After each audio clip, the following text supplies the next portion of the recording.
Do you know how big the elephant in the room must be to get the pro WNBA, pro Unrivaled media to actually talk about the lackluster, disappointing, downright embarrassing ratings that Unrivaled has had so far this season? It must have hurt Annie's heart when she started seeing these ratings in such a bad place, and she was like, damn, I can't ignore this. This is so bad. That is the sound of truth hitting hard. When the pro WNBA media finally breaks their silence on something they've been desperately avoiding, you know things are terrible. Really terrible. We're talking about unmatched second season ratings. And the figures are so bad that even Annie Costa of The Athletic, who has been pushing this league since its inception, had to publish a story headed Unrivaled Music faces serious difficulties as viewership plummet to begin year 2. Not a dip, nor a decline, but a plummet. That is the word choice here. And it explains everything about how terrible the situation has become. Plunge. Damn. Ratings are down significantly as the league begins its second season. Oh, they're not pulling punches, are they? They're calling a spade a spade. In the inaugural season, Unrivaled was a spectacle, drawing a sold-out crowd of 870 eager eyes hungry for basketball to watch during the W. Let's talk about what plunge implies in real statistics, because this is where things turn harsh. The Prime Music games premiered on TNT and True TV on January 5th, with an average of only 175,000 viewers. The True TV exclusive games on the same day, 32,000 viewers. 32,000 people are watching a league that is supposed to revolutionize women's basketball. By January 9th, they had dropped to 39,000 viewers. Then, on January 10th and 11th, the viewership dropped to 71,000 per game. Compare this to last season's average of 21,000 viewers, with a high of 377,000 during the one-on-one tournament final. They've lost more than half of their audience in a single year. Fan fest outside was less of a throng and more of a collection of supporters. Ryan, I know you guys know how many people were outside the fan fest. Don't lie to me. 17 people? 25 individuals?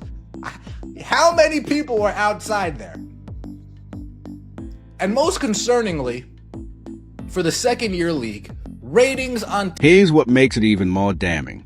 According to the story, the opening weekend mood of their Miami campus was quieter, with a fan fest that was more of a gathering of fans rather than a crowd. That's polite journalism lingo for how few people showed up. They claim all games were sold out. However, if you purchase a ticket but did not attend, this reveals important information about the gap between curiosity and true interest. People thought the prospect of attending an unmatched game sounded more appealing than the actuality of sitting through one. That is a product problem, not a marketing issue. We set forth when establishing the league.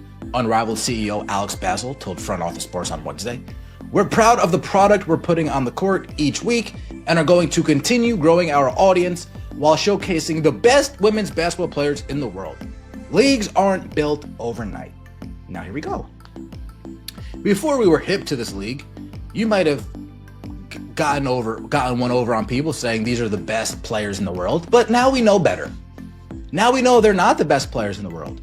Now we know that many of the best players in the world chose not to play. Now, watch CEO Alex Basil attempt to spin the disaster. He's talking about planning for the long term and how leagues don't form quickly. That's corporate damage control, Tundra 1:1. But here's the problem with that argument. They have a 9-figure broadcast rights deal with TNT over 6 years. Warner Brothers Discovery has the option to opt out after 3 years. We're starting year 2.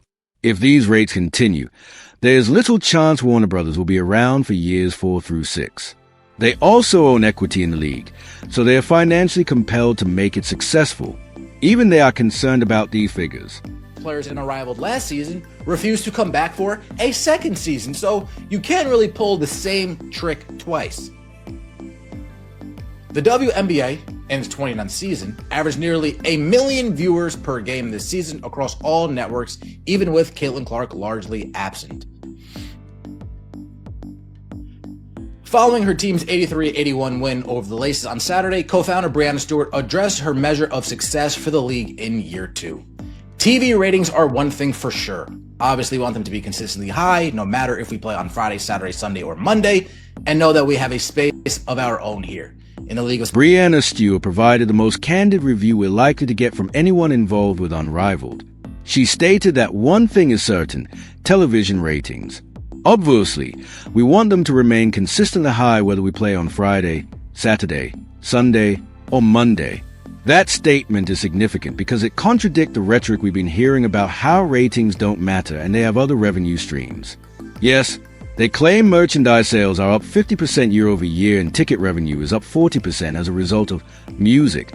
Their Philadelphia games at Wells Fargo Center, but merchandise and ticket sales do not cover the operational cost of flying 54 players to Miami, housing them, paying them six-figure salaries, and running a professional basketball operation for 3 months.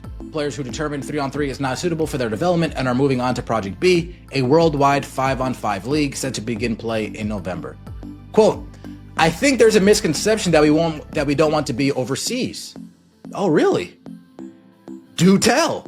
For me, it's about where the best opportunity is, where I can continue to grow my future. I enjoyed overseas. There's plenty of opportunities over here. Unrivaled is an opportunity as well. 3-on-3 for me, I felt was a little harder to transition back into 5v5. So you're telling me, Alyssa Thomas, thank you for letting us all know. You're telling me that all the people telling us that nobody wants to play overseas.